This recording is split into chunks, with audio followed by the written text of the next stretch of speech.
morning, this is Renee on 3 Minutes of Truth. We have been learning about worship, so I have a question for you. Would you still worship God if God stopped performing miracles?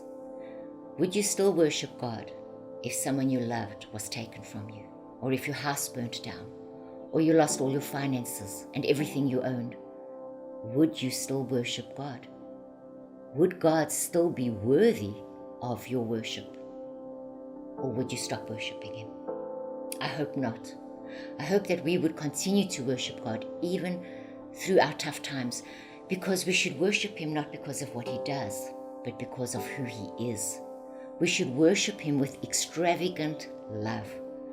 When we worship, we should surrender everything that we are and everything that we hope to be to Him. In this place of love and adoration and submission, God will meet with us. He will inspect our hearts. He will show us the condition of our hearts, and He will change our hearts to be more like Him. Worship is treasuring God above all things. The Hebrew word for worship is sacha. This means to bow down, to fall down, to lay prostrate before, to kneel down with your head touching the floor. It means to reverence. It is paying homage to the King of Kings. Let the reality of this hit you. We need to realize who we are sachaing before, who we are worshipping, our Maker, the one who created us and keeps us alive, the one who measures the universe in the span of His hands. Words of adoration are the privilege of those whose very life is held in His hand. We breathe by His power. His breath is in us by His power.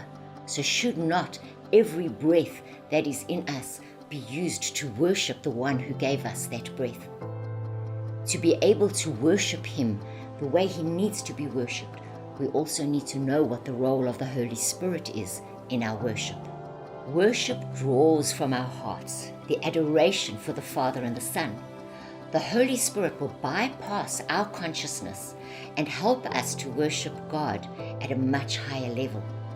We need to understand that we cannot be true worshippers without the Holy Spirit.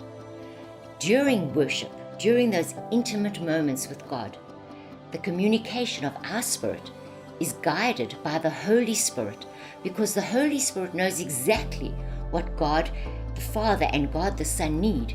The Holy Spirit knows exactly what worship pleases them. So the Holy Spirit guides us to worship in an intimate and beautiful way with God. The Father seeks worshipers. He wants us to live a life of worship. He wants us to be in His presence where our hearts meet His hearts. He wants to touch our hearts. He wants to minister to us, and He wants to change our lives into the likeness of Him. That is the aim of worship. During worship, there might be brokenness and tears. There might be great rejoicing. There might be silence as you just listen to what God is saying to you. You might prostrate yourself before God and listen to His voice, but the result will always be the same. God will meet with you. He will release power to change your life into His likeness. So worship is so important for us to grow closer to Him. Be determined to know Him. Be determined to live close to the Holy Spirit and to live a lifestyle of worship. Worship God in spirit and in truth. This is Renee, and this is 3 Minutes of Truth.